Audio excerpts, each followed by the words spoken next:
EBC correspondent Thomas I. Like This with more details. On Election Day in the United States is likely before they head out. A number of American voters are going to be wondering how long the lineup is at their local polling station. A Canadian company called Glimpse Social has come up with a way to get that answer. It's developed an app of the same name, Glimpse Social. The company's website says the app crowdsources polling place information, and conceivably, if enough people across the United States download it, the app could cover all 230,000 polling places across the country. It's designed to provide real-time video, as well as text and image uploads from voters. Now, this will provide users with current wait times so they can avoid crowded areas and minimize the risk of exposure to coronavirus. To make sure the information is current, any posts on the app will remain posted for only 1 hour. The company says any user, anywhere in the world, can get the information on any polling station. Best of all, the app is a free download. Glimpse Social says any money it makes from advertising on the app is being donated to support COVID relief and a nonpartisan justice initiative. The app is available for both Android and Apple devices. I wish you all good health. Remember to take care of others and take care of yourselves. Stay home, stay safe, and stay tuned to Eagle News for accurate and balanced coverage of the COVID-19 pandemic and other current affairs. In Edmonton, Canada, Thomas I. Likeness, Eagle News. We live in interesting times. Progressive Conservative MPP of the Niagara West and Parliamentary Assistant to Education Ministers, Sam Osteroff, faces a storm of online criticism. Eagle News correspondent Sabrina Solano de los Reyes with the details. Over the weekend, Progressive Conservative MPP of Niagara West and Parliamentary Assistant to Education Minister Sam Oosterhoff faced a storm of criticisms online after he posted a group photo of himself at a gathering with about 40 people, not wearing masks and closely seated together at a local restaurant in Niagara. MPP Oosterhoff captioned the photo with "Great evening, take your pick." The restaurant where MPP Oosterhoff's party was held also issued an official statement via their Facebook page to clear their name. Take a listen. There was a group in last week that has caused some concern.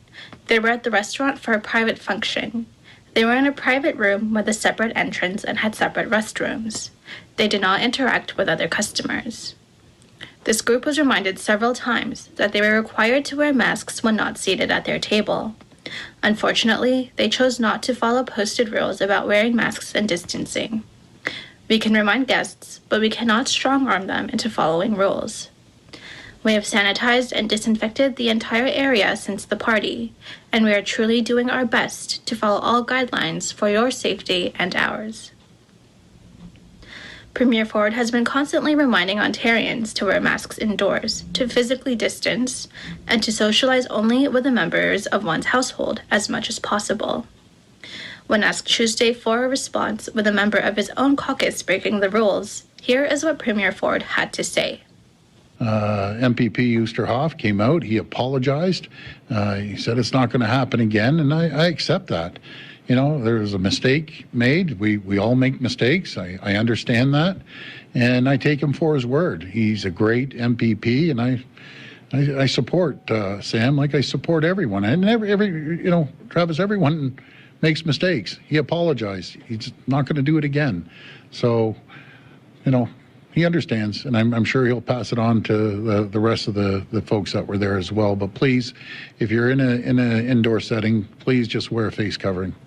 In response to the Premier's comment that MPP Oosterhoff just made a mistake, Ontario Liberal Party leader Stephen Del Duca said via his Twitter, "While teachers are charged for not wearing masks, Sam Oosterhoff is forgiven and defended at press conferences. It's shameful." The photo has since been deleted by MPP Oosterhoff after facing major social media backlash. As of Wednesday, Niagara Region has 1,370 total cases of COVID-19 and 8 active outbreaks. In Toronto, Sabrina Solano de los Reyes, Eagle News. We live in interesting times. BC Premier John Horgan, re-elected in the provincial election. Eagle News correspondent Archie Rose Natividad with the story. BC Premier John Horgan set out to make history by becoming the first premier to be re-elected consecutively in the provincial election. After taking a risk to call a snap election in the middle of the COVID-19 pandemic, the gamble paid off as the New Democratic Party, NDP, formed a majority government, winning 55 seats. This will be the first NDP majority government since 1996. John Horgan shared the strategy in recruiting candidates for this election, with 63% of the candidates securing seats in the parliament. I'm very proud of the candidates that we've been able to assemble for this election campaign, the most diverse in BC history. 46 of our 87 candidates are women, 22 people of color, 5 Indigenous candidates, young candidates, LGBTQ candidates. The diversity of British Columbia is reflected in our candidates. And I think that's critically important as we go forward. I'm the son of an immigrant. I know well the challenges of coming from somewhere else and trying to put down roots. And so when we see people coming from around the world to Canada and British Columbia, I believe it's the role of the provincial government to make sure there are services available for people so they can integrate into the community, to the mosaic that is British Columbia, and contribute for themselves and their families and for their community. With COVID-19 cases rising in the hundreds in British Columbia, so did anti-Asian and racist sentiments. Premier John Horgan addressed what would be done in order to tackle these issues. In our platform, we've announced that we're going to ensure that there are programs that we can put into legislation to expand and enhance the Multiculturalism Act here in British Columbia. We have been working through the pandemic to make sure that we're standing together with diverse communities and making the case that racism and hate has no place in British Columbia. John Horgan emphasized the importance of having representation of people from diverse backgrounds and cultures as part of the different branches of civil society. This would include the inclusion of the Filipino community, with Mabel Elmore at the forefront as the first elected MLA of Filipino heritage.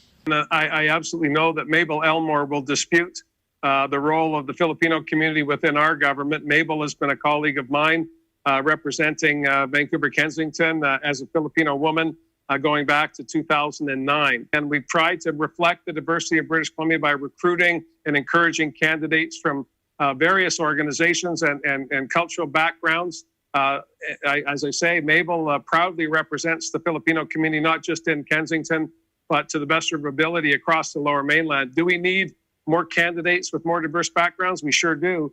But I am proud of where we are, and I will put our record up against our opponents in this election any day of the week. Now, having said that, it's not just about having faces in our legislature to reflect our diversity. It also means that we need to ensure that other components of our civil society, law enforcement, firefighters, search and rescue, paramedics, doctors, other professionals are also reflecting that diversity. And so wherever possible, within the professional public service of the province of British Columbia, some 40,000 professional public servants, we're trying again to encourage more diversity, to see more people from different backgrounds entering into the public service, so that when people see themselves reflected in those institutions, they believe that that's an opportunity for them. Premier John Horgan reiterated his commitment to deliver services and programs that would benefit the community with diverse backgrounds. Our commitment to you and to the broader community is we're going to work as hard as we can to work collaboratively with communities across British Columbia to make sure we have laws in place that will ensure prosecutions when they're required, and also making sure there are programs there to build the communities that we need and deserve right across BC.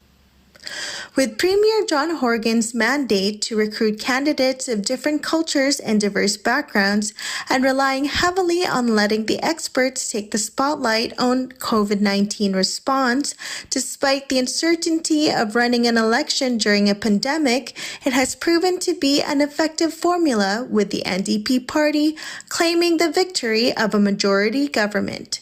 From Vancouver, Archie Rose Natividad-Yi, Eagle News. We live in interesting times. As COVID-19 cases continue to rise throughout the country, BC's top doctor says that regional orders are a possibility in the province of British Columbia. Here's EBC correspondent Jeanette Duazo with the details. British Columbia's top doctor, Dr. Bonnie Henry, in her most recent media briefing, says regional orders are a possibility as COVID-19 cases in the province continue to rise. BC has now a total of more than 14,000 cases of COVID-19 since the start of the pandemic. According to the BC Centre for Disease Control, there are more than 2,300 active cases.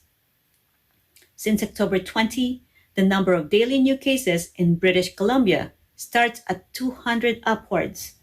The most was on October 24 at 305 new cases. On October 27, according to the province's information bulletin, the province has formally extended the provincial state of emergency. This will allow health and emergency management officials to continue to use extraordinary powers under the Emergency Program Act to support the province's pandemic response and to implement provincial emergency measures. The declaration of provincial state of emergency can be extended for further periods of up to 14 days at a time. As we are now in colder weather, it is also time of increased respiratory illness, people staying more indoors, and now the added task of fighting COVID-19. British Columbians were reminded of the provincial health officer's order limiting the number of people in our own household, plus a maximum of 6 individuals from outside our household.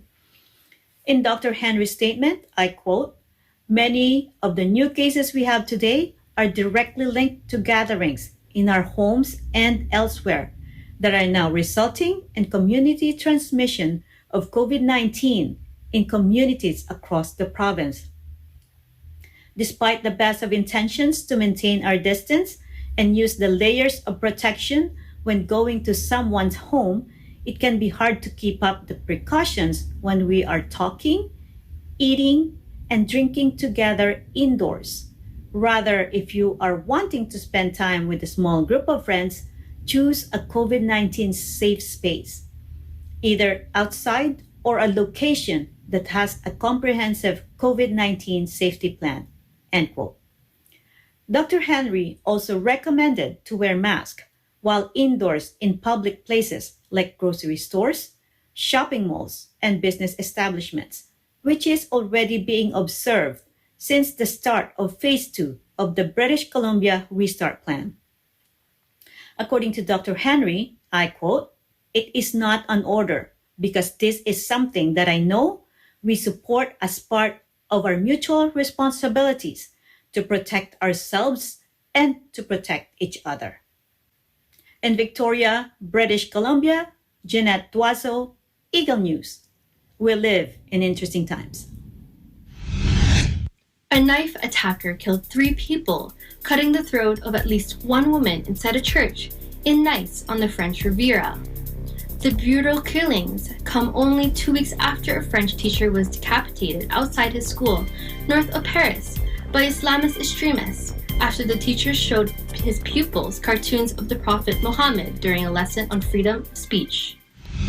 Avant toute chose, je voudrais exprimer l'émotion de l'Union européenne suite à ces nouvelles attaques terroristes qui ont été perpétrées en France. Je voudrais dire notre solidarité avec la France, avec le peuple français. Je voudrais dire tout notre soutien pour les victimes, pour les familles des victimes. Et je voudrais dire qu'une fois encore, ce sont des attaques perpétrées contre la démocratie, contre les libertés.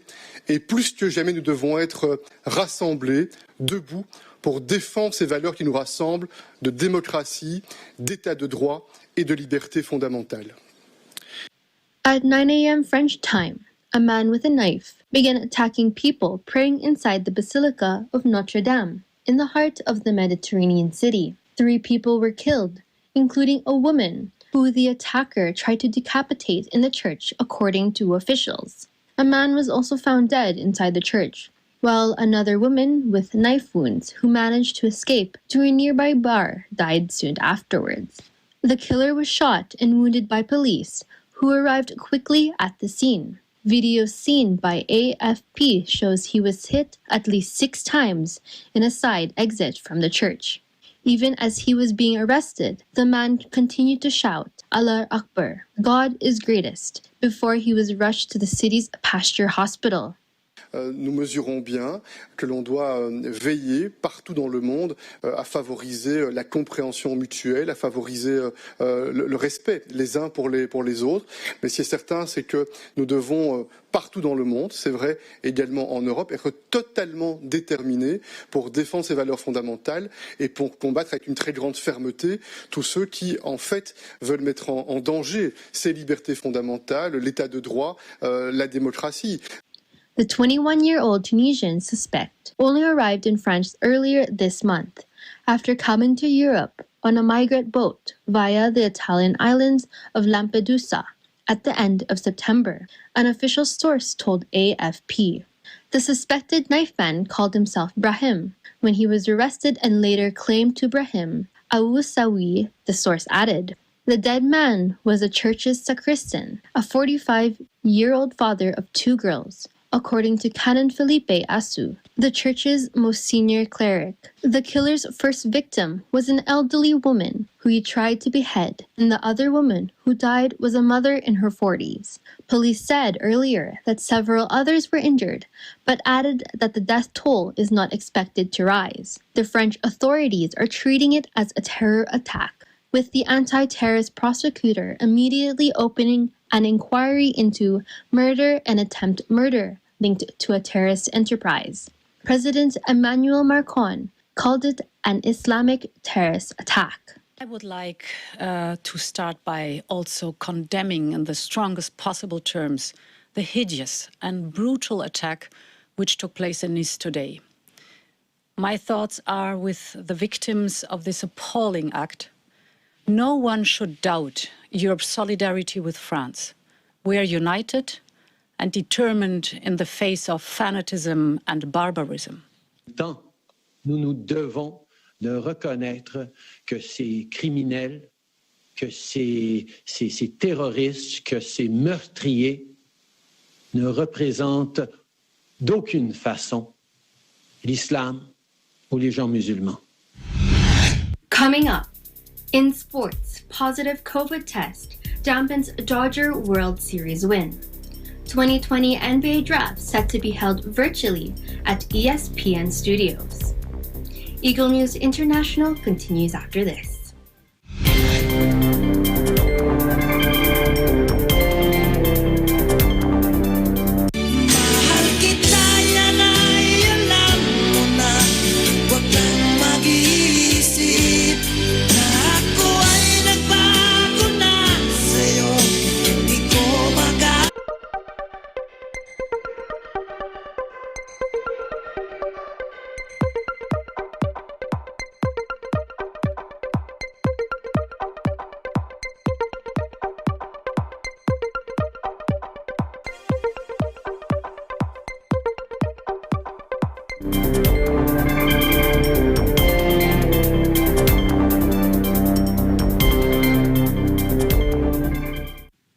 Welcome back. You're watching Eagle News International from Canada. I'm Tiffany Alisastis from Calgary, Alberta.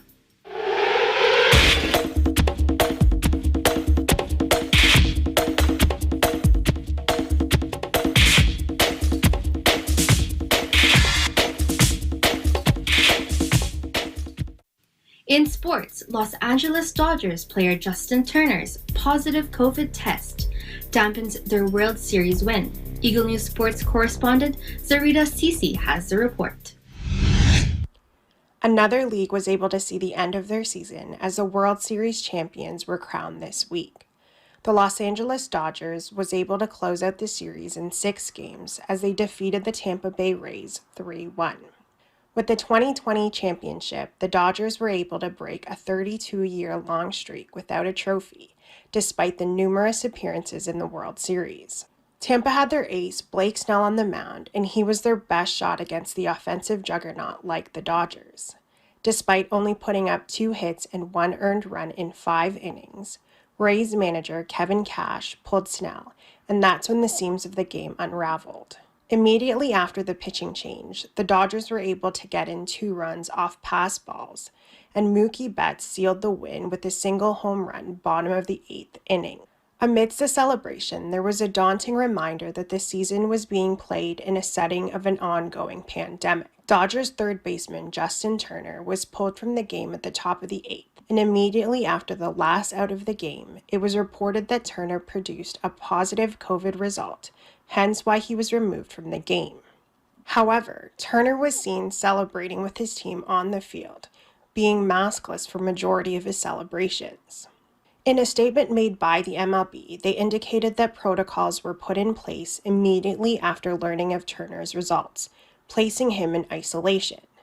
They went on further to state that despite the implementation, Turner willingly disregarded the agreed-upon joint protocols once his team had won.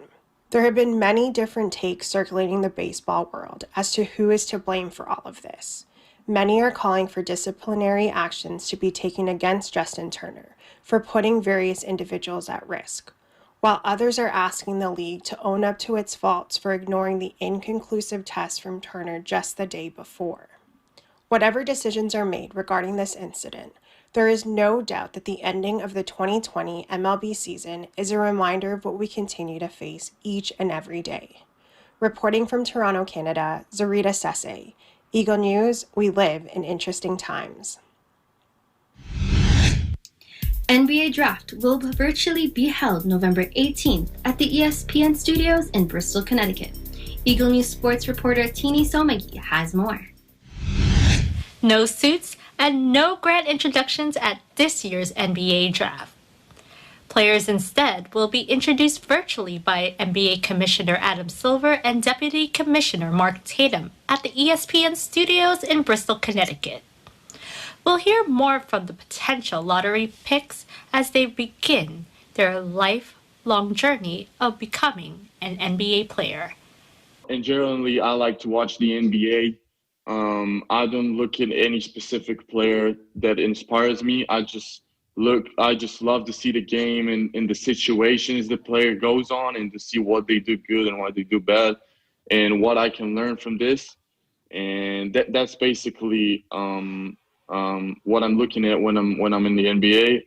But I don't have any special inspiration player I look on.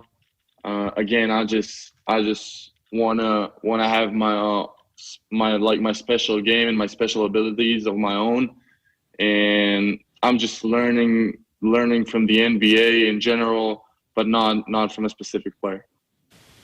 The NBA Draft is set to be held on November 18th. In New York, Tenny Sumagi, Eagle News, we live in interesting times. For those who continue to do their part in preventing COVID-19 by staying at home, and who want to grill outdoors before it gets any colder, here's a cooking idea for you, courtesy of the Visayas family from our EBC Hawaii Bureau. Check it out.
That's our program for today. Join us again next week as we bring stories that matter to you. Visit our website at eaglenews.net and eaglenewslive.com. Follow us on Twitter at twitter.com/eaglenews and on Facebook at facebook.com/eaglenews. Thank you for watching. I am Tiffany Alisasis. We live in interesting times.